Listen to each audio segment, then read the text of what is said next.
Hello, and welcome to this presentation, Getting Started with the FSW, Third-Order Intercept Measurements.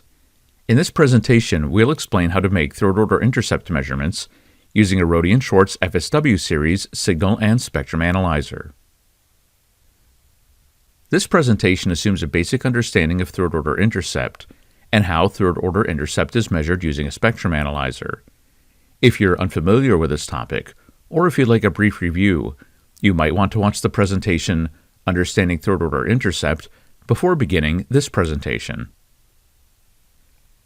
Third-order intercept is one of the standard spectrum measurements on the FSW and is supported on all FSW series analyzers.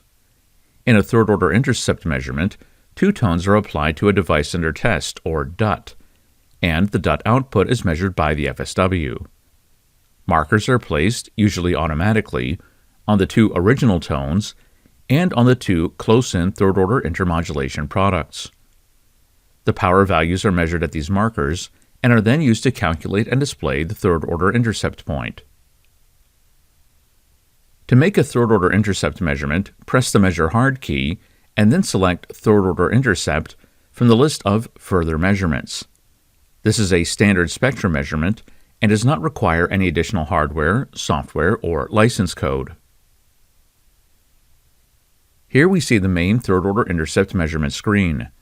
Configuration settings are accessed via the buttons on the right.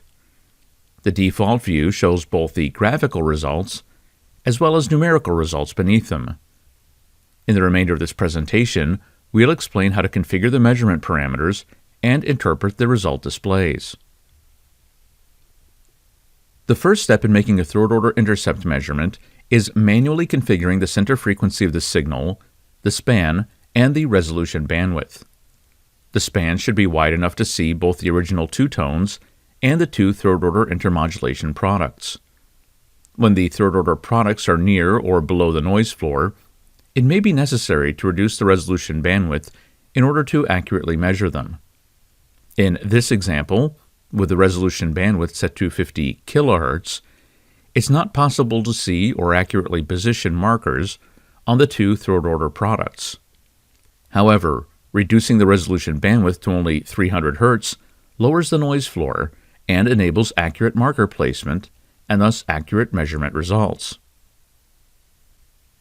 Once center, span, and resolution bandwidth are configured, markers must be placed on the two tones and on the two third-order products.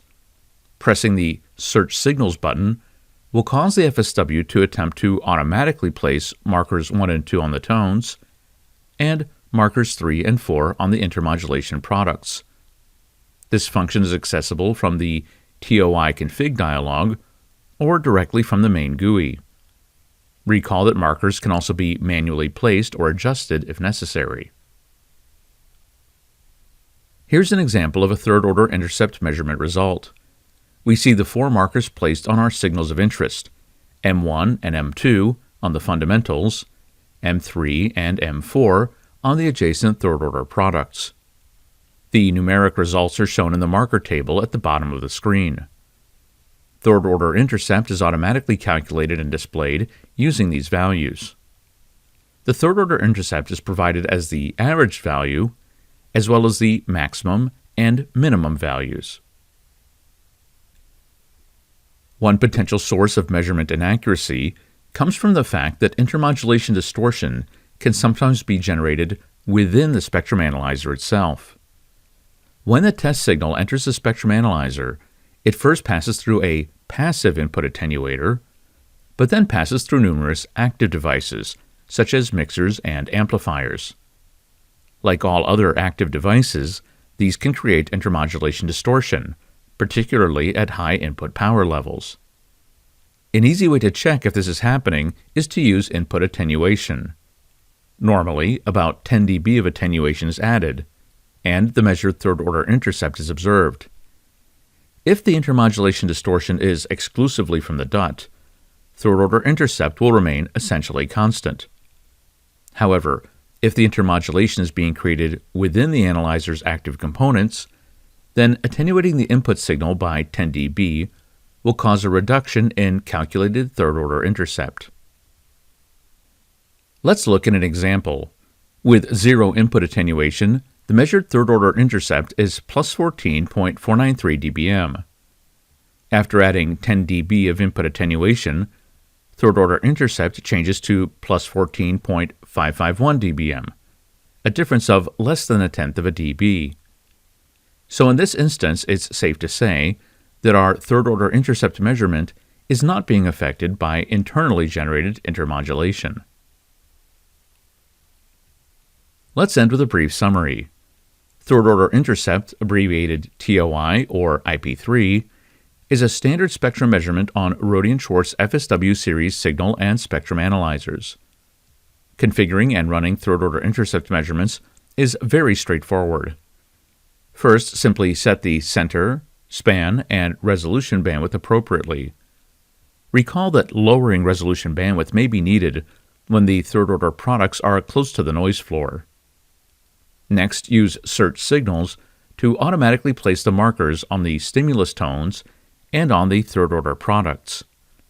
It's also possible to manually place or adjust these markers.